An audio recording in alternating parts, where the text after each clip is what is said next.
আসসালামু আলাইকুম everyone, this is Marjana from Ibrahim Marjana. আজকে এটা ছিল খালামনির বাসায় সেকেন্ড দিন। খালামনি আজকে অনেকগুলো চিকেন রোল বানিয়ে ফেলেছে, কারণ খালামনির অর্ডার ছিল। আর খালামনি কিন্তু অনেক মজার মজার নাস্তা বানায়, সো ফ্রোজেন আইটেম। তো আপনারা কিন্তু চাইলে খালামনি থেকে পারচেজ করে নিতে পারেন। আর সবগুলো স্ন্যাক্সই খেতে কিন্তু অনেক মজা। সুবিধার্থে খালামনির আইডি আমি কমেন্ট বক্সে মেনশন করে দিব। যাই হোক, আমার কিন্তু পাটিসাপটা পিঠা অনেক বেশি পছন্দ, এজন্য খালামনি আজকে আমার জন্য পাটিসাপটা পিঠা বানাচ্ছিল। আর আমি চিন্তা করলাম রেসিপিটা কেননা আপনাদের সাথে শেয়ার করি। পাটিসাপটা পিঠা বানানোর আগে পাটিসাপটার ভিতরের পুরটা ক্ষীর রেডি করে নিব। এর জন্য এখানে হাফ লিটার পরিমাণ দুধ চাল করে নিয়ে এর মধ্যে দিয়ে দিল এক পিস ছোট খেজুরের গুড় আর দুধ চাল হতে থাকুক। এদিকে আরেকটা বাটির মধ্যে 2 চা চামচ চিনি গুঁড়া বা যে কোনো সুগন্ধি চালের গুঁড়া নিয়ে নর্মাল ট্যাবের পানি দিয়ে কিন্তু গুলিয়ে নিতে হবে। এরপর এখানে সামান্য একটু লবণ আর স্বাদ মতো চিনি দিয়ে এখন এই সবকিছু কিন্তু অনবরত নাড়তে থাকতে হবে, যাতে করে নিচে দিয়ে লেগে না যায়। আঁচটা কিন্তু মিডিয়াম লোতে আছে। এখন এই পর্যায়ে গুঁড়া দুধ দিয়ে দেওয়া হচ্ছে। গুঁড়া দুধ একটু বেশি পরিমাণে দিলেই কিন্তু খেতে বেশি ভালো লাগে। আর চাইলে কিন্তু কন্ডেন্স মিল্ক ইউজ করতে পারেন, কিন্তু খালামনি আজকে কন্ডেন্স মিল্ক ইউজ করছে না। যাই হোক, আর আপনারা কিন্তু খেজুরের গুড়ের পরিবর্তে শুধুমাত্র চিনি দিয়েও করতে পারেন। যারা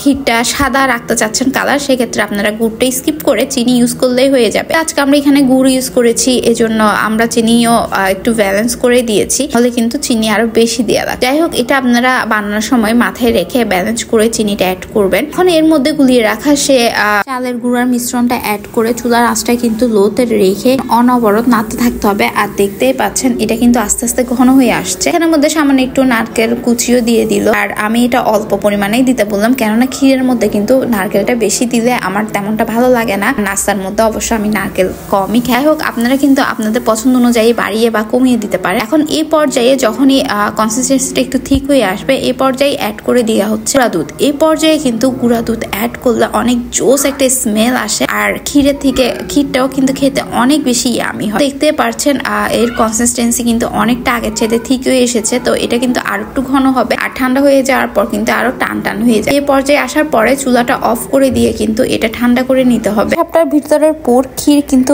রেডি। আর এখন আমরা চলে যাব পাটিসাপটার উপরের লেয়ারটা রেডি করার জন্য। একটা বাটির মধ্যে 3 কাপ পরিমাণ ময়দা নিয়ে এরপরে দিয়ে দিব 3 টেবিল চামচ চালের গুঁড়া, 3 টেবিল চামচ চিনি, 3 টেবিল চামচ মিল্ক। এই সব কিছু দিয়ে ড্রাই ইনগ্রেডিয়েন্টস গুলো একটু নেড়ে চেড়ে মিক্সড করে নেওয়ার পরে এখন এর মধ্যে দিয়ে দিতে হবে রুম টেম্পারেচারে থাকা পানি কিন্তু একসাথে সব দেওয়া যাবে না, একটু একটু দিয়ে একটা হুইস্কের সাথে ভালো করে মিক্সড করে নিতে হবে। কনসিস্টেন্সিটা কিন্তু আপনাদেরকে আমি দেখিয়ে দিব যে কনসিস্টেন্সিটা কেমন হওয়া লাগবে, কেননা এই পাটিসাপটা পিঠার মধ্যে কিন্তু মেন কাজ হচ্ছে এখানে এই লিকুইড মিক্সারটা কিন্তু ভালো না হলে পিঠাটা কিন্তু ভালো হয় না। পানি দিয়ে মিক্সারটা রেডি করে নেওয়ার পরে এখন একটা ছাঁকনির সাহায্যে ছেঁকে নেওয়া হচ্ছে, যাতে করে কোনো লাম্পস না থাকে আর পিঠাটা অনেক ভালো করে মসৃণ হয়। দেখতে পাচ্ছেন একটা ফিঙ্গার কোট করার পর ফিঙ্গারটা কিন্তু হালকা হালকা দেখা যাবে। এই অবস্থায় এটা কিন্তু 10 মিনিটের জন্য রেখে দিতে হবে। 10 মিনিট পর চলে আসলাম আমরা পিঠাগুলো বানানোর জন্য। একটা ফ্রাইং প্যানে একটু অয়েল ব্রাশ করে নিয়ে কিন্তু এভাবে করে লিকুইড মিক্সারটা দিয়ে প্যানটা এভাবে ঘুরিয়ে দেন